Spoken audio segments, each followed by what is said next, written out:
Hello guys, so in this video I'm going to show you how to make a drop-down menu in WordPress. So I have this menu here and I want these two pages, info and contacts, to be in a drop-down under this about me page. So to do that, click the WordPress icon here and go to appearance.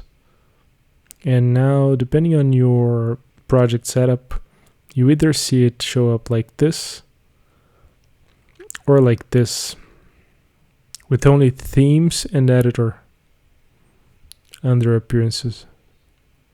So we take a look at the first case first. Make sure you click the section where it says menu, and on the left side here you'll find your pages, and you can select the pages you will want in the menu, and on the right you will have your menu structure. So if you click one item here and drag it below what you will want to be its parent and drag it to the right a little bit, and it will become a sub menu. So I'm going to do the same thing to this one, save the menu. And now if I visit the website, this is what it looks like. So I can click here and it drops down.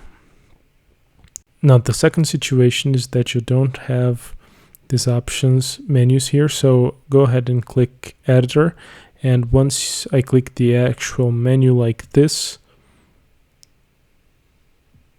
if I go to this menu on the right, which you can activate by clicking this button if you don't see it, I can select one of the pages and drag it over another one, and you see that one becomes subordinated to the other.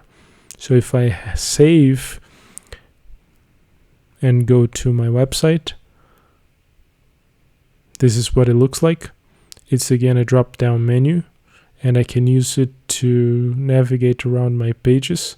So that's how you create drop-down menus in WordPress. Hope it was useful. Please make sure you give this video a thumbs up, subscribe, and see you in the next one.